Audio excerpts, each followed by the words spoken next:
बिहार दर्पण YouTube channel पर आपका स्वागत है। आज का चैप्टर है बुद्धिज़्म और जैनिज़्म के बारे में। बुद्धिज़्म और जैनिज़्म बीपीएससी के फेवरेट थीम्स में से एक है, इसलिए एग्ज़ाम पॉइंट ऑफ व्यू से बहुत ही ज़्यादा इम्पॉर्टेंट है। अगर हम इसकी पृष्ठभूमि की बात करें तो लेटर वैदिक पीरियड के एंड तक जो वैदिक फ़िलॉसफी है उसकी ओरिजिनल प्योरिटी जो है वो नष्ट हो चुकी है। बच गया है कर्मकांड यानी सुपरस्टिशन, डॉगमा, रिचुअल्स, ये सब बच गया है। ब्राह्मण्स ने समाज में एक सुप्रीमेसी क्रिएट कर ली है, जिससे समाज में एक अनरेस्ट पैदा हो रहा है, और इसका ही रिएक्शन देखने को मिलता है जब क्षत्रिय क्लैंस विद्रोह करते हैं। फॉर एग्जांपल महात्मा बुद्ध एक क्षत्रिय क्लैन से आते हैं जिसका नाम है शाक्य। महावीर से पहले पार्श्वनाथ जो है वो बनारस के क्षत्रिय है। महावीर जी खुद एक क्षत्रिय हैं। तो क्षत्रिय समाज जो है अब विद्रोह कर रहा है और रिलीजियस डॉगमा का यानी जो कर्मकांड है उसका विरोध कर रहा है। यह है पृष्ठभूमि। अब क्वेश्चंस के साथ स्टार्ट करते हैं। पहला क्वेश्चन है, where did Mahatma Buddha parinirvana take place? Mahatma Buddha का परिनिर्माण कहाँ हुआ? निर्माण का मतलब है ज्ञान प्राप्त करना और महापरिनिर्माण का मतलब है देह त्याग करना। तो अगर हम महात्मा बुद्ध की लाइफ के बारे में पढ़ें तो हम जानेंगे कि उनका जन्म जो है वो लुम्बिनी में हुआ, नेपाल में। ज्ञान की प्राप्ति उन्हें हुई बोधगया में। पहला सरमन जो उन्होंने दिया वो दिया सारनाथ में, और कुशीनगर में उन्होंने अपना देह त्याग किया। तो क्वेश्चन पूछा गया कि महापरिनिर्वाण, देह त्याग, तो आंसर हो जाएगा श्री कुशीनगर। कुशीनगर मल्ल महाजनपद की एक राजधानी है। नेक्स्ट क्वेश्चन, रूलर ऑफ स्वर्ण भूमि who founded a Buddhist monastery at Nalanda and requested Devpal through this administrator to grant 5 villages for its maintenance. So स्वर्ण भूमि का एक राजा जिसने नालंदा में एक मोनेस्ट्री की स्थापना की, नालंदा मोनेस्ट्री की नहीं, नालंदा में एक मोनेस्ट्री की स्थापना की देवपाल के टाइम पे।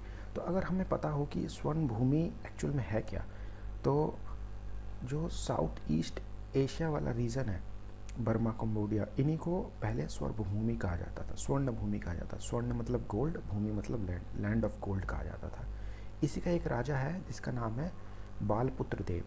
वो जब बिहार में पाल वंश का राज था, देवपाल, पाल वंश का राजा देवपाल का राज था, उस समय उनसे रिक्वेस्ट करता है कि आप मुझे एक मोनेस्ट्री बनाने दीजिए। तो मोनेस्ट्री तो बना लेगा बाल देव पुत्र, लेकिन उसका मेंटेनेंस कौन करेगा? उसके मेंटेनेंस के लिए उन्होंने रिक्वेस्ट की कि मुझे आप 5 गांव दीजिए जिसकी रेवेन्यू से मैं इस मोनेस्ट्री का उसको चलाऊंगा। तो इसका आंसर है सी, बालपुत्र देव। ये बार बार पूछा गया क्वेश्चन है, इंपॉर्टेंट क्वेश्चन है। Next question, at which place did Mahatma Buddha gave his first sermon? Mahatma Buddha ने पहला सरमन, पहला उपदेश जो दिया उसे कहते हैं धर्म चक्र परिवर्तना, और इसे स्तूप के अंदर या बुद्धिस्ट आर्किटेक्चर के अंदर चक्र से डिनोट किया जाता है, जिसके अंदर 8 तीलियाँ हैं। वो 8 तीलियाँ बुद्धिज़्म के अष्टांगिक मार्ग को चिन्हित करता है। तो पूछा गया है कि धर्म चक्र परिवर्तना यानी पहला उपदेश उन्होंने कहाँ दिया, तो वो सारनाथ में दिया। एक क्वेश्चन ये भी पूछा जाता है कि सबसे ज़्यादा बार उन्होंने उपदेश कहाँ दिए, तो वो दिया श्रावस्ती में। अगर हम ऑप्शन में देखें तो लुम्बिनी में उनका जन्म हुआ, पाटलिपुत्र में तीसरी बुद्धिस्ट काउंसिल हुई, वैशाली में दूसरी, और सारनाथ तो हम पढ़ चुके हैं कि धर्मचक्र परिवर्तना उन्होंने पहला अपना सरमन दिया। तो इसका आंसर है B. Next question, who got enlightenment in Bodhgaya? Bodhgaya में ज्ञान की प्राप्ति किसे हुई? हम पढ़ चुके हैं महात्मा बुद्ध को हुई। ऑप्शन ए में महावीर स्वामी है। महावीर स्वामी जी को ज्ञान की प्राप्ति हुई जम्पिक ग्राम में, ऋजुपालिका नदी के किनारे, शाल वृक्ष के नीचे। ऑप्शन डी के अंदर है पार्श्वनाथ। तो पार्श्वनाथ हम जानते हैं कि जैन फिलॉसफी में 24 तीर्थंकर्स का जिक्र है, तो 23वें तीर्थंकर है पार्श्वनाथ, जिन्हें ज्ञान की प्राप्ति होती है सम्मेद शिखर में, जिसे आज हम पार्श्वनाथ हिल या पारसनाथ हिल भी कहते हैं। ये है आपके गिरिडीह, झारखंड में। नेक्स्ट क्वेश्चन, महात्मा बुद्ध ने पहला सरमन कहाँ दिया? तो हम पढ़ चुके हैं सारनाथ में दिया। वैशाली में दूसरी बुद्धि काउंसिल हुई। पावापुरी में क्या हुआ? महावीर स्वामी ने अपना देह त्याग किया पावापुरी में। पावापुरी कहाँ है? ये बिहार शरीफ में है। एक और जगह है जिसका नाम है पावा, वहाँ पर महावीर स्वामी ने पहला सरमन दिया। पावा है आपका यूपी के अंदर और पावापुरी है बिहार शरीफ में। पावा राजधानी है मल्ल महाजनपद की। मल्ल महाजनपद की 2 राजधानी है, एक हम पढ़ चुके हैं कुशीनगर और एक है Pava. Next question, which of the following ruler convened 4th Buddhist council? तो 4th बुद्धिस्ट काउंसिल होती है कश्मीर के अंदर कुंडलवन में, जो कराते हैं कनिष्क, कुषाण वंश के राजा कनिष्क। तो ऑप्शन है सी। अशोक तीसरी बुद्धि संगति कराते हैं, अजातशत्रु पहली और कालशोक दूसरी। इसका मतलब बुद्धिस्ट काउंसिल के बारे में हमें पता होना चाहिए। एक बार हम रिवाइज कर लेते हैं। फर्स्ट बुद्धिस्ट काउंसिल होती है राजगृह में, जो कराते हैं हरक्य वंश के दूसरे राजा अजातशत्रु, और यहाँ पर चेयरमैन है महाकश्यप। इस काउंसिल का रिजल्ट निकल के आता है, जो त्रिपिटक है बुद्धिस्ट लिटरेचर, उसमें से सूत पिटक और विनय पिटक का कंपाइलेशन होता है। सूत पिटक का कंपाइलेशन आनंद करते हैं और विनय पिटक का कंपाइलेशन उपाली करते हैं। ये है फर्स्ट बुद्धिस्ट काउंसिल की इन्फॉर्मेशन। सेकंड बुद्धिस्ट काउंसिल 100 साल बाद होता है 383 बीसी में वैशाली में, और ये करवाते हैं सुंग वंश के दूसरे राजा कालशोक, और चेयरमैन है यहाँ पे सबाकामी। यहाँ पर इस समय तक वैशाली बुद्धिस्ट भिक्षुओं का एक गढ़ बन चुका है।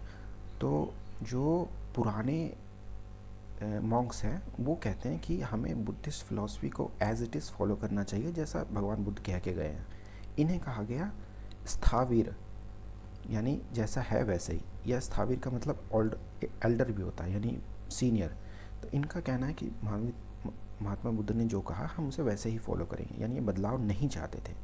वहीं दूसरा एक सेक्ट था महासंघिका, उन्होंने कहा कि कुछ बदलाव होना चाहिए, जैसे संस्कृत में अब लिटरेचर भी लिखना चाहिए, हमें पाली भाषा छोड़कर संस्कृत में लिखना चाहिए, और भी बहुत सारी बात हुई। तो एक छोटा सा हमें स्किस्म देखने को मिलता है, एक टकराव देखने को मिलता है। कब? दूसरी बुद्धिस्ट काउंसिल में, स्थावीरवादी और महासंघिका के बीच। तीसरी बुद्धिस्ट काउंसिल होती है 250 बीसी में मौर्य वंश के राजा अशोक के काल में, और यहाँ पे चेयरमैन है मोगलीपुत्र तीसरा। इस काउंसिल में तीसरी पिटक, थर्ड पिटक, जिसका नाम है अभिधम पिटक, वो कंपाइल होती है, और ये डिसीजन लिया जाता है कि अब हम धर्म प्रचार प्रसार दूसरे राज्यों में करेंगे, जैसे कि श्रीलंका वगैरह। आप जानते हैं अशोक अपना बेटा बेटी को भेजते हैं श्रीलंका में बुद्धिज़्म का प्रचार प्रसार करने के लिए। चौथी बुद्धिस्ट काउंसिल एडी में होती है, कुषाण वंश के राजा कनिष्क के काल में, और इसके चेयरमैन होते हैं वासुमित्र। यहाँ पर एक वाइस चेयरमैन भी हैं जिनका नाम है अश्वघोष। अश्वघोष का संबंध बिहार से है, पर जब कुषाण इन्हें यहाँ से जीत कर अपने साथ ले जाता है। फोर्थ बुद्धिस्ट काउंसिल में क्या होती है? महाविभाषा सूत्र लिखा जाता है। महाविभाषा सूत्र क्या है? जो बुद्धिस्ट लिटरेचर त्रिपिटक है उन पर संस्कृत कमेंट्री है महाविभाषा शास्त्र। और ये लिखा किसने? ये वासुमित्री ने ही लिखा है। और दूसरा हमें देखने को मिलता है हीनयान और महायान के बीच में बंटवारा। आपको याद था सेकंड बुद्धिस्ट काउंसिल में हमें थोड़ा सा टकराव देखने को मिलता है। तो जो महासंघिका संघ था उन्होंने अपने आप को कहा कि हम महायानवादी हैं, और जो स्थावीरवादी उनको महासंघिका वालों ने कहा कि ये हीनयानवादी हैं, यानी कि ये छोटे हैं हम बड़े हैं। इस तरीके की कुछ बात कहने की कोशिश की गई। तो ये councils exam point of view से बहुत इम्पोर्टेंट है। नेक्स्ट क्वेश्चन देखते हैं। बुद्धिस्ट काउंसिल कनिष्क काल में कहाँ हुई? तो हम पढ़ चुके हैं, कनिष्क काल में कश्मीर में होती है, कुंडलवन में। पाटलिपुत्र में अशोक के काल में होती है, और राजगीर में अजातशत्रु के काल में होती है। तीसरी बुद्धिस्ट काउंसिल कहाँ होती है, बार बार वही क्वेश्चन आएगा। तीसरी बुद्धिस्ट काउंसिल हुई पाटलिपुत्र में, अशोक के काल में। तक्षशिला क्या है, तक्षशिला एक जगह है जो ज्ञान के लिए बहुत प्रसिद्ध है, नालंदा यूनिवर्सिटी से पहले तक्षशिला है। जब नालंदा इस्टेब्लिश हो जाती है तो ज़्यादातर बुद्धिस्ट मॉन्क्स तक्षशिला छोड़ के नालंदा आ जाता है। तक्षशिला है कहाँ पे, ये आज का जो पेशावर है उस इलाके को तक्षशिला कहा जाता है। Next question, third Buddhist council किसने प्रिसाइड की, चेयरमैन का नाम पूछा है। तो थर्ड बुद्धिस्ट काउंसिल करते हैं मोगलीपुत्र तीसरा। महाकश्यप फर्स्ट में है, अश्वघोष वाइस चेयरमैन है फोर्थ बुद्धिस्ट काउंसिल में, क्योंकि चेयरमैन कौन है, वासुमित्री। नेक्स्ट, अब बुद्धिज्म, भगवान बुद्ध के जीवन के बारे में, उनका बर्थ कहाँ होता है, लुम्बिनी वन में कश्मीर में। ज्ञान की प्राप्ति बोधगया में, पहला शर्मन जो देते हैं सारनाथ में, और उनकी मृत्यु होती है कुशीनगर में जो मध्य प्रदेश में है, महाजनपद में है। Next question, in Indian art the construction of stupa, chaitya और विहार के बारे में पूछा गया है। तो भगवान बुद्ध ने कहा कि 12 वर्षों तक, यानी 12 वर्ष आपको 12 महीने आपको चलना है और बुद्धिज़्म का प्रचार प्रसार करना है। लेकिन बरसात के मौसम में चला नहीं जा सकता, बरसात होती है, तो उन्हें ठहरने के लिए जगह चाहिए थी। उस जगह को कहा गया विहार। ज़्यादातर विहार केव में हुआ करती थी, पर बाद में फिर अशोक के काल में विहार बनाए जाने लगे। तो विहार क्या जगह है, जहाँ पर बुद्धिस्ट मंक रुकते हैं, यानी रहने की जगह है। अब रहेंगे तो वहाँ पूजा भी करेंगे, तो उनका जो पूजा स्थान है या मेडिटेशन का स्थान है उसे कहा गया चैत्य। बच गया स्तूप। स्तूप क्या है, भगवान बुद्ध की अस्थियाँ या फिर बोधिसत्व की अस्थियाँ जिन जगहों पे दफनाई गई उसके ऊपर जो स्मारक बनाया गया उसे कहा गया स्तूप। एक बार क्वेश्चन पूछा गया कि स्तूप का ओरिजिन अशोक ने करवाया या बुद्धिज़्म के बाद हुआ, तो आंसर है नहीं, ऐसा नहीं है। स्तूप पहले से एग्जिस्ट करता था बुद्धिज़्म में, ये बुद्धिज़्म ने इसे पॉपुलर कराया और अशोक ने इसे पॉपुलर करवाया, पर ये एग्जिस्ट पहले से करता था। नेक्स्ट, महाबोधि टेम्पल बोधगया में किसे ज्ञान की प्राप्ति हुई। Mahabodhi temple has been built at Bodhgaya where Mahatma Buddha ने एनलाइटनमेंट प्राप्त की। Next question, Bodhi vriksha in the Bodhgaya belong to which generation of the family. अच्छा, ये इम्पोर्टेंट क्वेश्चन है। सो जिस वृक्ष के नीचे महात्मा बुद्ध ने ज्ञान प्राप्त किया वो समय के साथ नष्ट हो गया, उसी की जड़ों से वो हुआ फर्स्ट जनरेशन का पेड़, उसी की जड़ों से दूसरा पेड़ जनरेट होता है जिसे दूसरी जनरेशन कहा जाता है। फिर अशोक के काल में अशोक की जो वाइफ है वो ट्री को नष्ट कर देती हैं, क्योंकि उन्हें थोड़ा सा जेलसी होता है कि अशोक जो है अपना सारा समय इन्हीं सब चीज़ों में बिताते हैं, घर में ध्यान नहीं देते हैं, तो उसे नष्ट कर देता है। पर पूरी तरीके से नष्ट नहीं होता, अशोक उसे दोबारा से रिवाइव कर देते हैं। फिर उसी पेड़ की जड़ों को श्रीलंका और दूसरे एरियाज़ में भेजा जाता है बुद्धिज़्म का प्रचार प्रसार करने के। जब ये नष्ट हो जाता है तब कनिंघम आदेश देते हैं कि बुद्धिस्ट ट्री को वापस से लगाया जाए, और जो श्रीलंका में जो ट्री है जो एक्चुअल बुद्धिस्ट बोधगया के ट्री के जड़ों से बना हुआ है, उसी की जड़ें लाकर यहाँ पे लगाई जाती हैं और वो ट्री बनता है। तो वो 5वीं जनरेशन हो गया। ये ट्री आप देख सकते हैं बोधगया में जाकर, जो बोध विहार टेम्पल है वहाँ पर। इसको आप छू नहीं सकते हैं क्योंकि ये एक हेरिटेज साइट है, लेकिन इसकी पत्तियाँ जो गिर जाती हैं उस पत्तियों को आप कलेक्ट कर सकते हैं। Next question, after the Mahaparinirvan Lord Buddha the first Buddhist council was held. तो हम पढ़ चुके हैं, पहली बुद्धिस्ट काउंसिल होती है राजगृह में, दूसरी वैशाली में, तीसरी पाटलिपुत्र में और चौथी कश्मीर में। Next question, where was the first Buddhist council convened. अभी पढ़ चुके हैं, वही क्वेश्चन बार बार आ रहा है। तो इससे हम समझ रहे हैं कि काउंसिल्स के ऊपर क्वेश्चन बार बार पूछे जाते हैं, फेवरेट थीम है।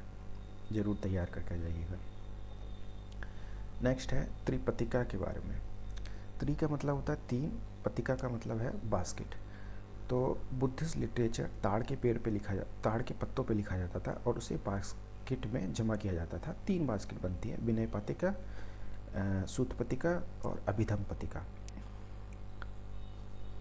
सूत पतिका में सूत यानी कि जो बुद्ध ने कहा, उनकी स्पीच, उनकी सरमन, उसको लिखा गया।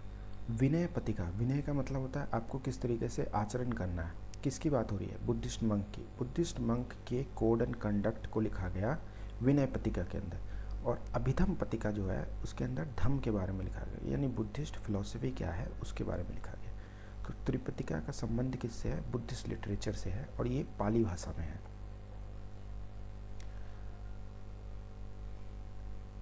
Next, where is the highest in the world? Vishwa Shanti स्तूप कहाँ? तो विश्व शांति स्तूप जो है आपका राजगीर में है, वाइट कलर का है और एक झूला नुमा ट्रॉली जाती है, अब उसमें बैठ के जा सकते हैं, देख सकते हैं, आम पब्लिक के लिए है। नेक्स्ट है आपका Borobudur is the oldest wonderful stupa in the world and the image and sculpture are finest example of. अच्छा, तो ये जो है ना बाराबुदूर टेम्पल, ये आपका इंडोनेशिया में एग्जिस्ट करता है। आपको अगर इतना भी पता हो तो भी बात बन जाएगी। तो पहला ऑप्शन है इंडो तिब्बतन, नहीं। इंडो कंबोडियन, नहीं।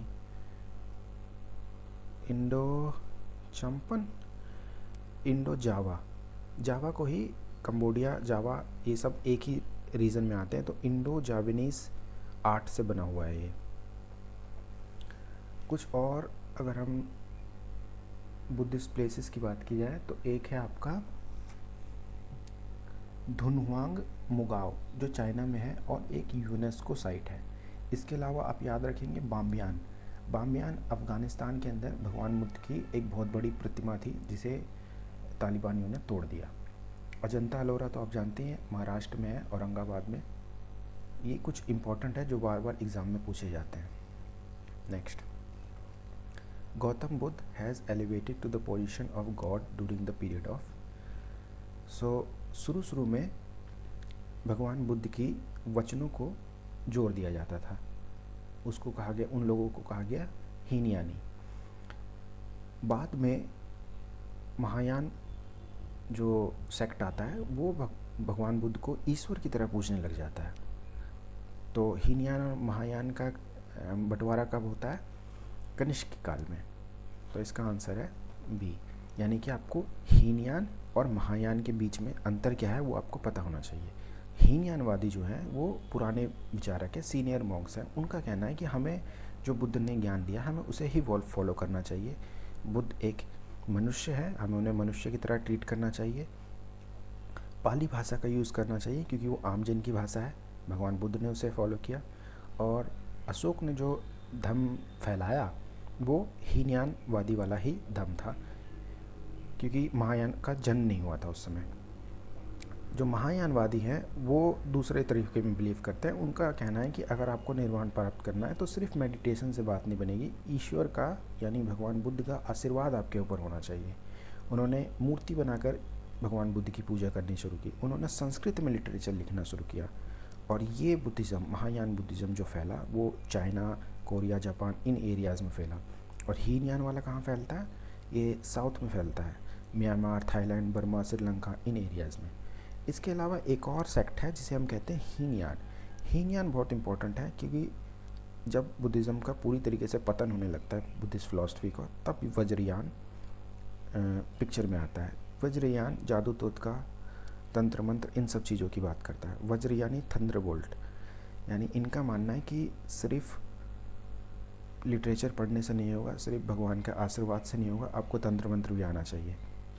और ये एक बोधिसत्व की पूजा करते हैं जिनका नाम है तारा, और ये बंगाल और बिहार वाले रीजन में ज़्यादा फेमस है। वज्रयान, पाल वंश के काल में वज्रयान फेमस होते हैं।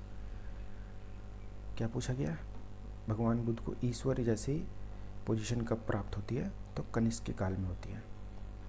Next, the oldest sculpture of Buddha is made. अच्छा, तो हमारे पास 3 स्कूल ऑफ स्कल्पचर हैं बुद्धिज़्म में। एक है गांधार, एक है मथुरा और एक है आपका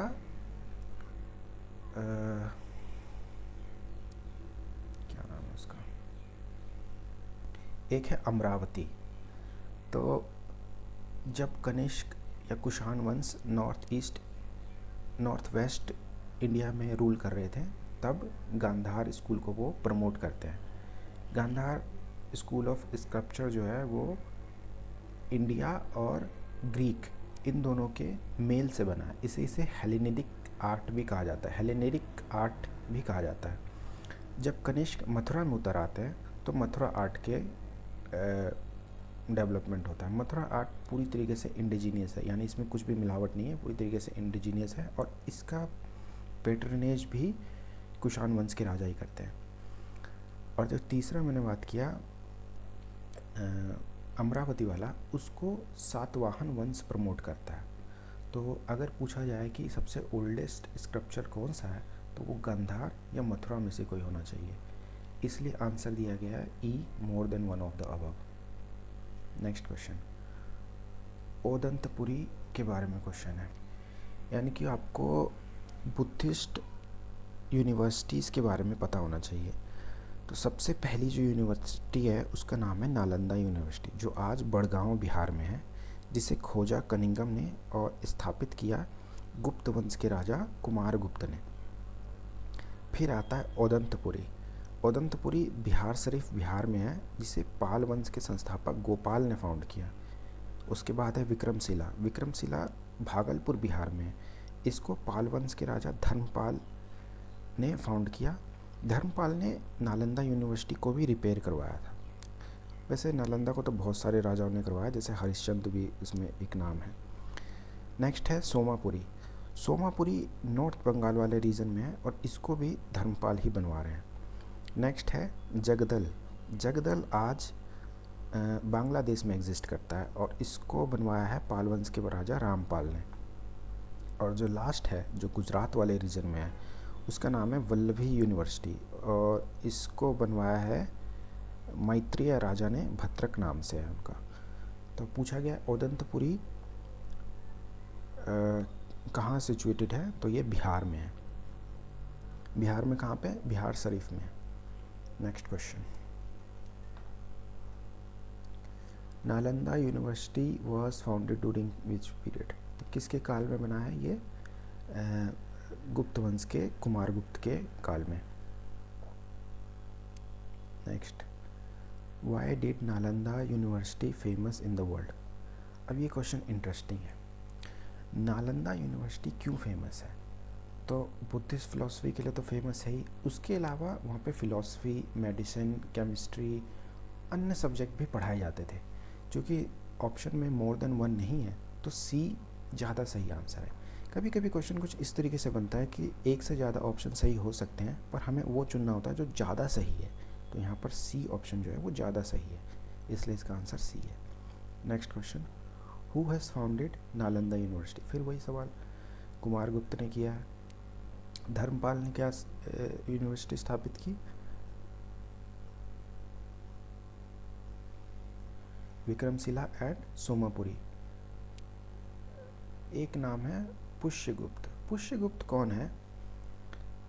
चंद्रगुप्त मौर्य के काल में गुजरात वाले रीजन में, यानी वेस्ट रीजन में एक गवर्नर है पुष्यगुप्त, जिसने सुदर्शन झील को बनवाया। तो सुदर्शन झील को किसने बनवाया है? पुष्यगुप्त ने, जो कि मौर्यों का एक गवर्नर है गुजरात वेस्ट में। इसके बारे में हमें पता चलता है एक इंस्क्रिप्शन से, जिसका नाम है जूनागढ़ इंस्क्रिप्शन। एक बड़ा सा पत्थर है, उसमें लिखा हुआ है ये। नेक्स्ट क्वेश्चन, असर्जन और रीजनिंग के क्वेश्चन है। Till the end of 12th century, यानी कि 1100 की बात हो रही है, Nalanda Mahavihara lost its glory. हाँ, ये बात सही है कि 12th सेंचुरी तक नालंदा महाविहार अपनी ग्लोरी खो चुका है। क्यों? क्योंकि ओदंतपुरी और विक्रमशिला ये सब चीज़ें बन चुकी हैं और पाल वंश जो है इन्हें ज़्यादा फंड कर रहा है, विक्रमशिला और सोमापुरी को, ओदंतपुरी को। नालंदा पीछे कहीं छूट गया है। नेक्स्ट क्वेश्चन, नेक्स्ट है reason, state protection cease to be available to Mahavir. हाँ, ये रीज़न भी सही है, यानी असर्जन भी सही है, रीज़न भी सही है, और सही रीज़न है असर्जन के लिए, इसलिए ऑप्शन ए सही है। नेक्स्ट क्वेश्चन,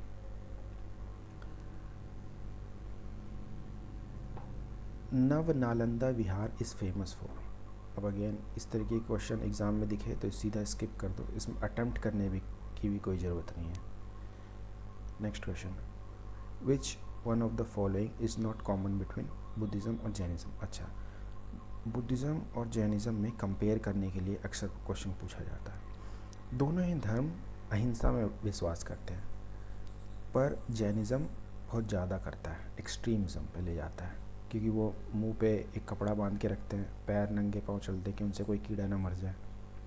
बुद्धिज़्म जो है वो मध्यमा मार्ग की बात करता है, मीडियम पाथ की बात करता है, मिडिल पाथ की बात करता है। ऑप्शन बी है इनडिफरेंस टू वेदास। वेदों से दोनों ही बुद्धिज़्म और जैनिज़्म दोनों ही एग्री नहीं करते, यानी उनका कहना है कि कोई भी किताब अपने आप में संपूर्ण ज्ञान नहीं दे सकती है। किताबें ज्ञान समय के साथ, परिस्थितियों के साथ बदलती हैं, समाज के साथ बदलती हैं। सी है सेल्फ मोटिफिकेशन। सेल्फ मोटिफिकेशन यानी अपने आप को कष्ट देना, ये जैनिज़्म में ज़्यादा देखा गया है, बुद्धिज़्म में नहीं। अगर आप जैन भिक्षुओं को देखेंगे तो वो जो अपने बाल मोड़ते हैं वो उस तरह से कटवाते नहीं हैं, वो अपने बाल नोच के गंजा होते हैं। सेल्फ मोटिफिकेशन जैनिज़्म का फीचर है। बुद्धिज़्म, जब भगवान बुद्ध को ज्ञान की प्राप्ति होती है तो उनका कहना है कि हमें दोनों ही एक्सट्रीम, यानी बहुत ज़्यादा आराम भी नहीं करना चाहिए और बहुत ज़्यादा कष्ट भी नहीं झेलना चाहिए, बीच का मार्ग चुनना चाहिए। नेक्स्ट है रिजेक्शन ऑफ रिचुअल्स। तो कर्म कांड का विरोध दोनों ही नहीं किया बुद्धिज़्म और जैनिज़्म में, तो इसका आंसर है सी सेल्फ मोटिफिकेशन, जो कि जैनिज़्म का फीचर है। Next, the painting of Bodhisattva Padmapani is located in. तो बोधिसत्व का कॉन्सेप्ट आता है महायान बुद्धिज़्म से। ये कुछ वो भिक्षु हैं जो ये कहते हैं कि हम बस निर्माण को प्राप्त करने ही वाले हैं, पर हम रुक गए हैं ताकि हम दूसरे बुद्धिस्ट भिक्षुओं को रास्ता दिखा सके, उन्हें कहा गया है बोधिसत्व। ऐसे बहुत सारे बोधिसत्व के नाम आपको देखने को मिलेंगे, उनमें से कुछ के नाम आपको याद रखने हैं। पहला नाम है वज्रपाणि। वज्र यानी थंडरबोल्ट, पानी यानी जिन्होंने होल्ड कर रखा है, यानी वो बोधिसत्व जिन्होंने अपने हाथ में वज्र को होल्ड कर रखा है, उन्हें कहा गया वज्रपाणि। एक और है जिनका नाम है पद्मपाणि, जिसकी बात क्वेश्चन कर रहा है। पद्म यानी लोटस, पानी यानी होल्ड करना, यानी जिन्होंने अपने हाथ में लोटस होल्ड किया हुआ है। इसे एक और नाम से भी पुकारते हैं अवलोकेतेश्वरा। ऐसा कहा जाता है जब भगवान बुद्ध को ज्ञान की प्राप्ति होने ही वाली थी,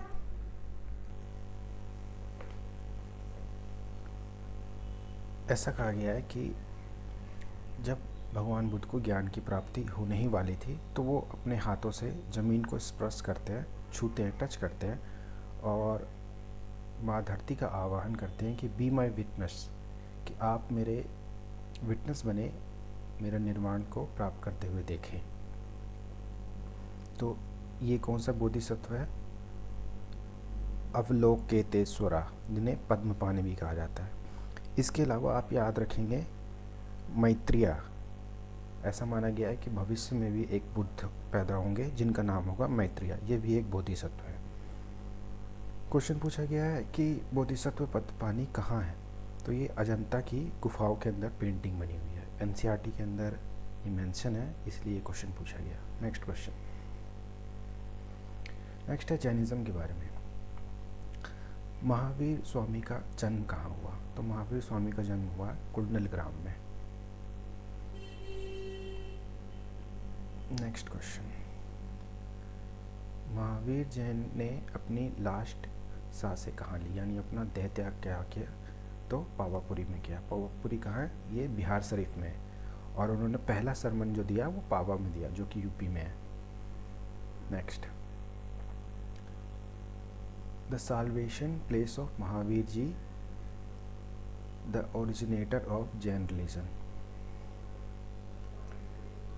साल्वेशन प्रेस, यानी जहाँ उन्होंने अपना देह त्याग किया, पावापुरी में।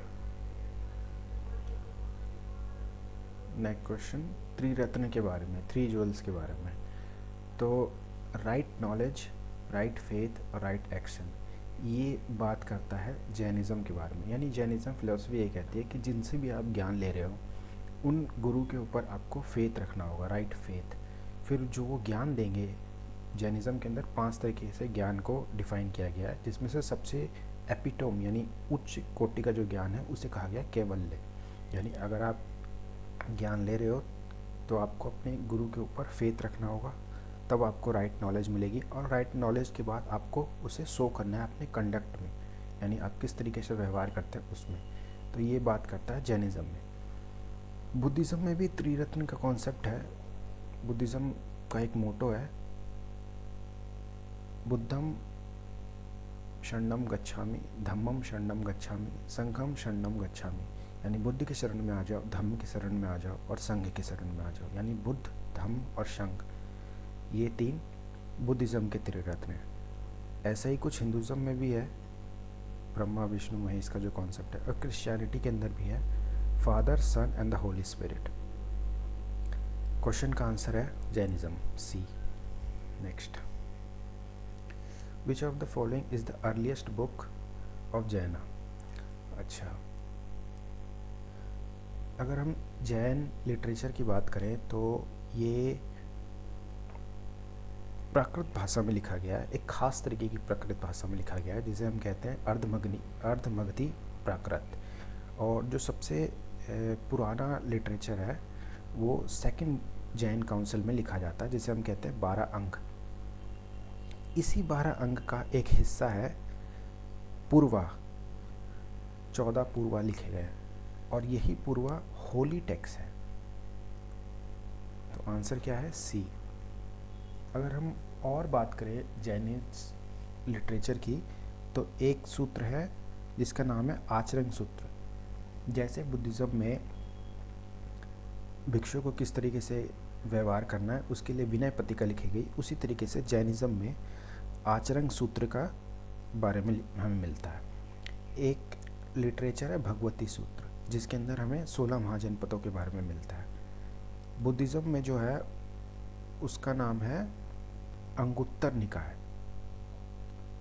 जैनिज़्म का एक लिटरेचर है जिसका नाम है महाधर्म कथा सूत्र, जिसके अंदर जैन फिलॉसफी के बारे में, धम्म के बारे में। इतना बहुत होगा। Next question, first disciple of Mahavir. Mahavir Swami का जो पहले डिसाइपल होते हैं, शिष्य होते हैं, वो होते हैं जमाली, जो कि उनके दामाद होते हैं। अगर महात्मा बुद्ध की बात की जाए तो उनके जो पहले जो उनके डिसाइपल है, शायद उनकी माँ होती हैं प्रजापति गौतमी। नेक्स्ट क्वेश्चन, आजीविका सेक्ट के बारे में क्वेश्चन। आजीविका सेक्ट की स्थापना किसने की? महावीर स्वामी और मक्खाली घोषाल, ये दोनों साथ में निकलते हैं ज्ञान की तलाश में। बीच में दोनों के विचारों में मतभेद हो जाते हैं और दोनों अपना अलग अलग रास्ता चुन लेते हैं। मक्खाली घोषाल आजीविका संघ की स्थापना करता है, आजीविका सेक्ट की स्थापना करते हैं, और महावीर स्वामी जो हैं वो जैनिज़्म को आगे ले जाते हैं। आजीविका सेक्ट कहता क्या है?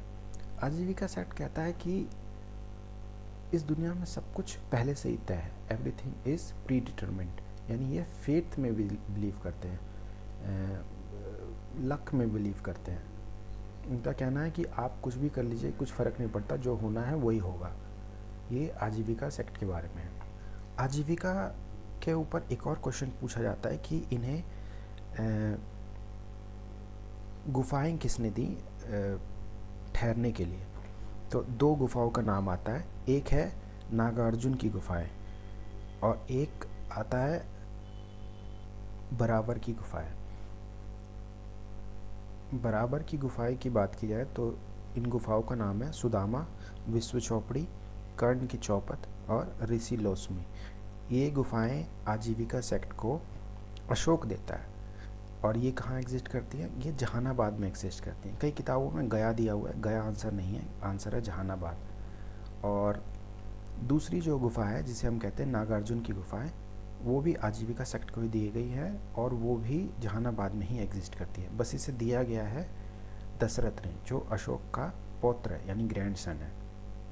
आजीविका सेक्ट के बारे में इतनी इन्फॉर्मेशन बहुत है। नेक्स्ट क्वेश्चन,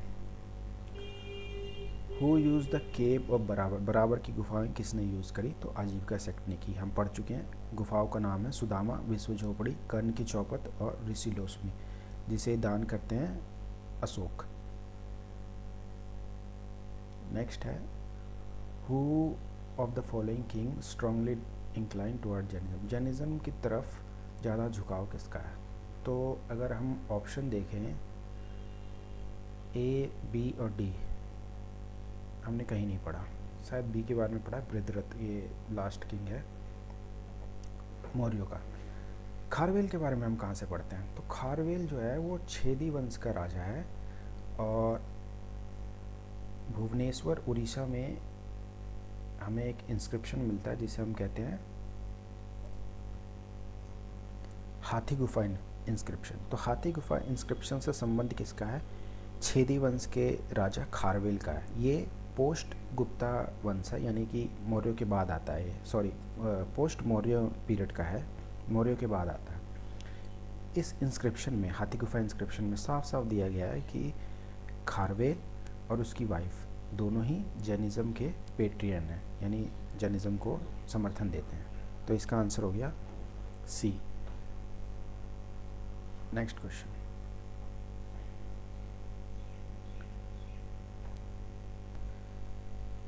गोराथागिरी इन बराबर हिल को किसने कॉन्कर किया, किसने जीता?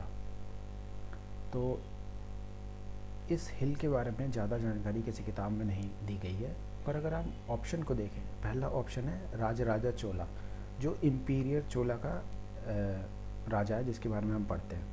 तो ये तो आंसर नहीं है क्योंकि इनका वंश तो साउथ में है। सेकंड है खारवेल। खारवेल उड़ीसा वाले जो भी हमने बात की, हाथी गुफा इंस्क्रिप्शन में जिनका नाम मिला है, उनके बारे में। सी ऑप्शन है मिनांडर। तो बुद्धिस्ट लिटरेचर है एक जिसका नाम है मिलिंद पिनो, जिसके अंदर इंडो ग्रीक राजा मिनांडर और नागसेन के बीच में जो वार्ता हुई है उसको कंपाइल किया गया है। तो मिनांडर तो इंडो ग्रीक है, यानी नॉर्थ वेस्ट वाले रीजन से आएगा। और बराबर हिल कहाँ पढ़ी हमने अभी? जहानाबाद में। तो ये आंसर भी नहीं हो गया।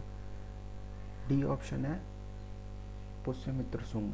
पुष्यमित्र शुंग मौर्यों के बाद आता है और उसने बहुत सारे बुद्धिस्ट आर्किटेक्चर को नष्ट किया। अगर आपको तुक्का लगाना होता तो आप बी और डी में से किसी को लगाते हैं। वैसे इसका आंसर है बी। अगर आपको गैस करना ही होता तो गैस भी एक तरीके से किया जाता है, आप आंख बंद करके नहीं कर सकते। जब तक आप 50-50 एलिमिनेट ना कर लें तब तक गैस वर्क ना ही करें तो बेहतर है, क्योंकि नेगेटिव मार्किंग है। Next question.